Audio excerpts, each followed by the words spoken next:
You've been discarded. The narcissist has moved on. They look happy with their new supply, posting stories, living their best life, and you're left wondering if you even mattered at all. But here's what Carl Jung discovered, what the narcissist will never tell you. Behind that mask of confidence, they're hiding a collapse so terrifying they can't even look at it themselves. This isn't about revenge or getting them back. This is about understanding the psychological prison they built for themselves the moment they hurt you. Jung said narcissism isn't self-love. It's a defense mechanism against a void they refuse to face. You think they're celebrating their freedom right now? Jung's research reveals they're experiencing a psychological starvation they will never ever admit. They can't, because the moment they do, the entire illusion shatters. And here's something that will shift your entire perspective. That new person they're parading around, they're not a replacement. They're a life raft. And the narcissist is drowning. Stay with me, because what I'm about to show you will completely reframe how you see this betrayal. Let's start with the most painful question. Why did they target you specifically? This wasn't random. The narcissist didn't choose you because you were weak. They chose you because you had something they desperately needed, but could never create for themselves. Light. Empaths carry a quality that narcissists can only borrow, never generate. You feel deeply, you connect authentically, you reflect the best version of people back to them. For the narcissist, you were like staring into a mirror that showed them who they could have been if they hadn't abandoned their true self decades ago. And here's what makes it even more specific. You probably have a history of being the caretaker, the healer, the one who sees potential in people. Maybe you grew up in an environment where you learned to read emotional temperatures, where you became skilled at managing other people's feelings.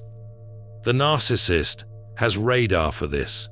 They can sense it within the first few conversations. They're looking for someone who will do the emotional labor they're incapable of doing themselves. Carl Jung talked about something he called the persona. It's the mask we wear in society, the version of ourselves we present to the world. But here's the critical difference. Healthy people have a persona, but they also have depth beneath it. They know who they are when the mask comes off. They have private thoughts, authentic feelings, real values that exist, whether anyone is watching or not. The narcissist, they became only the mask. There's nothing underneath anymore. The real person died a long time ago, probably in childhood, when they learned that being authentic meant being rejected or hurt. So they built this shiny, perfect exterior and convinced themselves that's who they really are. When you entered their life, you did something dangerous. You started to see through the mask, not because you were trying to expose them, but because genuine connection requires vulnerability. And vulnerability is the narcissist's worst nightmare. Every time you showed them real love, real acceptance, you were unconsciously asking them to be real too. And they can't do that. The moment they become real, they have to face the emptiness they've been running from their entire life. Think about how they reacted when you tried to have a deep conversation. When you asked them about their childhood, their fears, their dreams beyond the surface level, they probably deflected, changed the subject, or turned it back to something superficial. Or worse, they gave you rehearsed answers that sounded deep but had no real emotion behind them. That's because they've been performing for so long, they don't know how to stop. The script is all they have left. So what did they do? They hurt you. They discarded you. They made you feel like you were the problem. But Jung would tell you this was never about you. It was about them protecting the only identity they have left, the mask. Because if you saw behind it and still loved them, that would mean they'd have to acknowledge there's something behind the mask worth loving. And they've spent so long believing there isn't. They can't risk finding out they were wrong. Now let's talk about what happens in the narcissist's mind after they discard you. This is where it gets fascinating and honestly, a little dark. You'd think they feel guilt, right? They hurt someone who loved them, someone who gave them everything. But guilt isn't what they feel. They feel shame. And Jung taught us these are completely different psychological experiences. Guilt says, I did something bad. Guilt is actually healthy because it's specific. It's about an action, a choice, something that can be repaired. Guilt leads to apologies, to change, to growth. When you feel guilt, you can say, I made a mistake, I hurt someone, and I need to make it right. Guilt keeps you connected to your humanity. But shame says, I am bad. Shame isn't about what you did. It's about who you are at your core. And shame is unbearable. It's not something you fix. It's something you hide. The narcissist can't process guilt because that would require them to see themselves as a person who made a mistake. And their entire identity is built on being perfect, flawless, beyond criticism. Admitting fault would crack the foundation of everything they've built. So instead, that feeling gets transformed into shame. But they can't sit with shame either, because shame would destroy the mask. So they do something else. They project it. They take that unbearable feeling of being fundamentally flawed, and they throw it onto you. This is why they'll rewrite history. Suddenly, you weren't the person who loved them unconditionally. You were controlling, crazy, too sensitive, too needy. They'll tell anyone who listens that you were the problem. Empaths aren't broken. They're alchemists in progress. The Alchemist's Path gives you drills, Jung-based boundaries, and 3 exclusive chapter videos to turn overwhelm into clarity. By Surreal Mind, 236-page downloadable ebook in stock. Begin now at thesurrealmind.com. And here's the twisted part. They actually start to believe it, because believing you are bad is the only way they can keep believing they are good. Jung called this shadow projection. The parts of ourselves we can't accept, we see in other people. And the narcissist's shadow is massive. It's everything they've denied about themselves for years. All the rage, the emptiness, the fear, the inadequacy. They've shoved it so deep down that it comes out sideways, projected onto everyone around them. Let me take you deeper into what Jung called the void. Imagine you're looking into a mirror, and the mirror is reflecting back all the qualities you wish you had. Kindness, empathy, the ability to love without conditions. For the narcissist, you were that mirror. But they didn't just see those qualities. They convinced themselves those qualities were theirs because you were reflecting them. It's like borrowing someone's light and forgetting it's not coming from you. When you leave, when the empath finally walks away, that mirror breaks. And suddenly the narcissist is standing in a dark room with no reflection at all. They look inside themselves for that light, and it's not there. It never was. What Jung discovered is that narcissists don't have an inflated sense of self. They have no sense of self. The grandiosity, the arrogance, the constant need for admiration, it's all compensation for an internal emptiness so profound, it's terrifying. This is the void. It's not sadness. It's not loneliness.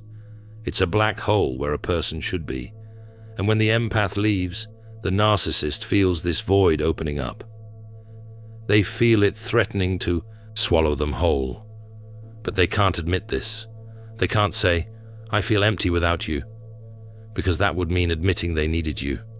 And need is weakness. Need is vulnerability. Need is everything the mask was built to hide. Jung wrote extensively about what he called the process of individuation. It's the journey of becoming a whole person, of integrating all the parts of yourself, even the uncomfortable ones. It requires you to sit with darkness, to face your shadow, to acknowledge that you're capable of both good and bad. The narcissist never completed this process.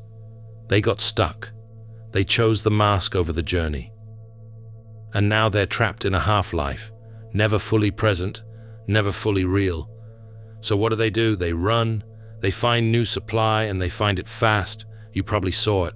Maybe they had someone lined up before they even ended things with you. Maybe they were on dating apps the same week. Maybe they introduced someone new to their friends and family within days. And it gutted you. It made you feel replaceable, insignificant, like everything you shared meant nothing. But here's what Jung would want you to understand. That speed, that's not confidence. That's panic. The narcissist isn't moving on because they're over you. They're moving on because they can't afford to be alone. Being alone means facing the void, and facing the void means the mask falls. So they panic buy emotional survival. They grab the nearest person who can serve as a mirror, who can reflect back the image they need to keep the illusion alive. Think about it. Have you ever seen a narcissist be single for long? Have you ever seen them take time to heal, to reflect, to work on themselves? No, because they can't.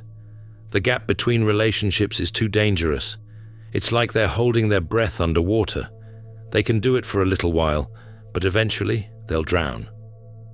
So they surface as fast as possible, gasping for the next source of supply. And that new person? They think they won the lottery. The narcissist is love-bombing them, giving them all the attention and affection they gave you at the beginning. They're hearing the same lines you heard, the same promises, the same intensity.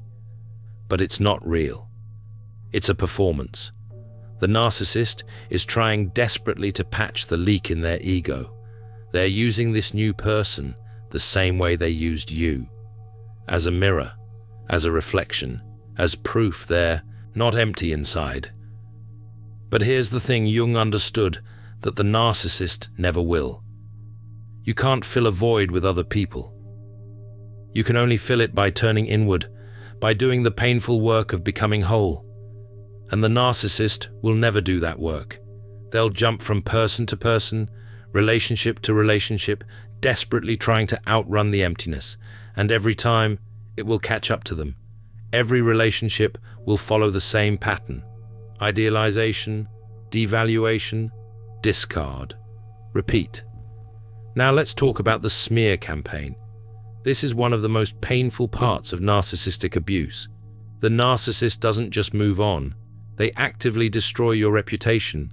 They tell people you were the toxic one, the abusive one, the crazy one. They twist stories, manipulate facts, and play the victim so convincingly that people who once knew you start questioning your character. It feels like being erased. It feels like losing your mind. But Jung would tell you this is actually predictable. It's not personal, even though it feels that way. It's a psychological necessity for the narcissist. Here's why. In order for them to maintain their identity as the good person, someone else has to be the bad person. It's called splitting. The narcissist sees the world in black and white. There are good objects and bad objects, and they must be the good object, always. When you were serving their needs, you were the good object. You were perfect, amazing, the best thing that ever happened to them. But the moment you stopped serving their needs, whether by setting boundaries, calling out their behavior, or simply existing as your own person, you became the bad object. And once you're categorized as bad, they have to make sure everyone else sees you that way too. Why? Because if people knew the truth, if people knew you were actually kind, loving, and healthy, then the narcissist's story falls apart. If you're not the villain, then maybe they are, and they can't handle that. So they get ahead of the narrative. They tell everyone their version first, and they tell it with so much emotion, so much conviction, that people believe them. They'll cry. They'll show screenshots taken out of context. They'll share private moments twisted to make you look unstable. This is the shadow projection at its most destructive. Everything they accuse you of is actually a confession. They call you manipulative. They're the manipulator. They call you selfish. They're incapable of seeing beyond their own needs. They call you crazy. They're the ones detached from reality. Jung said we don't see the world as it is. We see the world as we are. and the narcissist sees you through the lens of their own darkness. But here's where the story takes a turn. There's a moment coming that the narcissist can't escape. Jung called it mortification. It's a term from alchemy, his favorite metaphor for psychological transformation. Mortification means death, but not physical death. It's the death of the false self. It's the moment when the illusions can't hold anymore. For the narcissist, mortification happens when they realize the empath is truly gone, not physically gone. They can handle that. They already replaced you, remember? But psychologically gone, energetically gone. When you stop caring, when you stop checking their social media, when you stop hoping they'll realize what they lost, when you stop giving them any energy at all, positive or negative, that's when the narcissist hits their psychological rock bottom. Because here's what they needed from you even more than admiration or validation. They needed your reaction. They needed to know they still had power over you. Even if that power was making you cry, making you angry, making you obsess over them. As long as you were thinking about them, they still existed in your mind. And that meant they mattered. That meant they were real. But when you become indifferent, when you genuinely move on and build a life where they're not even a footnote, that terrifies them. Because indifference is the opposite of love. Hate still connects you to someone. Anger still connects you. But indifference is erasure. And for someone whose entire existence depends on external validation, being erased is the ultimate death. Consider a narrative illustration Jung often referenced in his work. A man spends his entire life building a monument to himself. He carefully crafts every detail, makes sure every angle is perfect, invites people from all over to admire it. But there's one person who walked away without looking back, and that person's absence haunts him more than all the admirers combined, because that one person saw through the monument to the emptiness behind it, and their indifference confirmed what he always feared, that the monument was all he had. Jung believed that mortification was necessary for growth. The false self has to die so the true self can emerge. But most narcissists never get there. They can't, because getting there would require them to sit in the void, to face the shame, to admit they built their entire life on a lie. And that's too much. So instead, they just find another mirror, another empath, another person to temporarily fill the emptiness. But here's what I want you to understand, and this is the resolution, the piece that brings all of this together. You were never responsible for fixing them. You were never going to be the one who loved them enough to heal them, because healing requires self-awareness, and self-awareness requires vulnerability, and vulnerability is the one thing the narcissist will never allow. Your sensitivity, your empathy, your ability to see the good in people, these aren't weaknesses, these are strengths.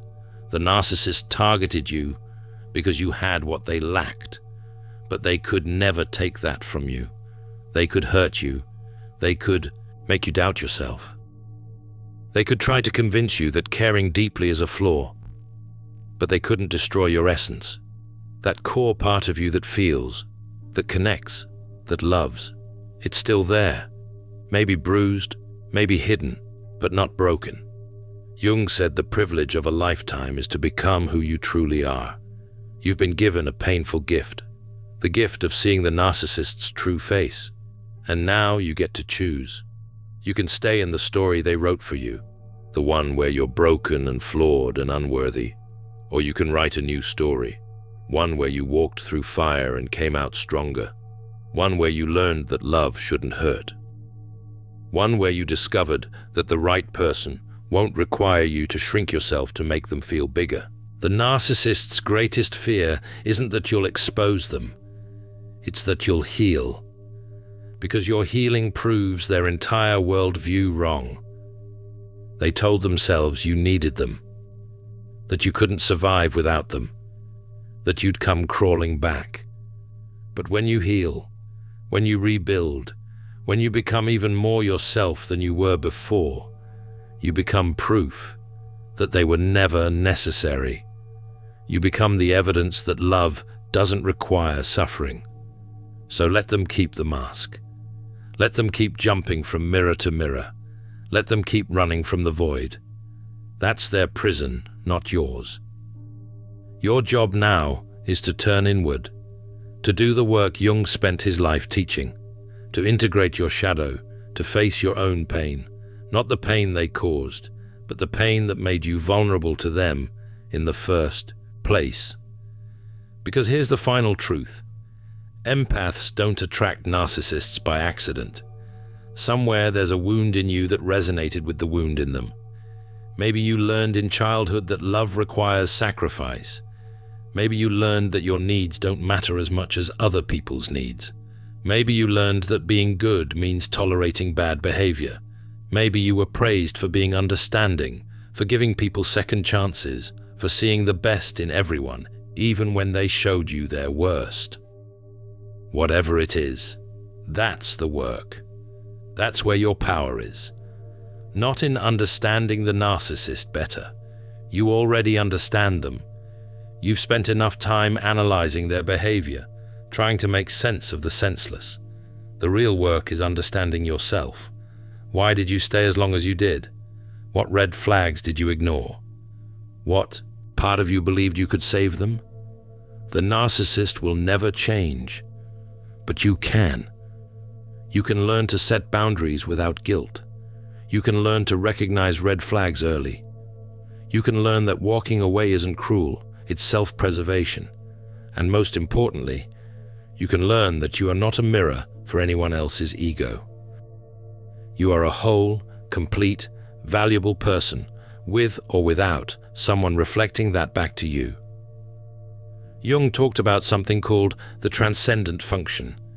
It's the ability to hold two opposing truths at the same time. You can acknowledge that the narcissist is deeply damaged and also acknowledge that their damage is not your responsibility. You can feel compassion for their inner emptiness and also protect yourself from their toxicity. You can understand why they are the way they are and still choose to walk away. This isn't contradiction. This is maturity. So here's what I want you to take from this. The narcissist isn't hiding their happiness after hurting you. They're hiding their terror. The terror that without you, they have to face themselves. And that's a confrontation they'll avoid for the rest of their life. But you don't have to hide. You get to heal. You get to grow. You get to become the fullest version of yourself. And that journey, that painful, beautiful journey, is something the narcissist will never experience. Not because they can't, but because they won't. And that's the difference between you and them. Your sensitivity is not a weakness, it's a superpower. And the world needs more people like you, not fewer. The narcissist tried to dim your light because they couldn't generate their own, but you're still here. You're still shining. And that's everything. In The Alchemist's Path, perception training for empaths, you'll turn overwhelm into wisdom with practical drills, Jung-inspired boundaries, and step-by-step perception training. This guide includes 3 exclusive chapter videos to deepen each lesson. Written by Surreal Mind, 236 pages, beautifully designed 8.5 by 11 downloadable ebook, in stock now. Start your training today. Feel deeply while thinking clearly. Get The Alchemist's Path at thesurrealmind.com.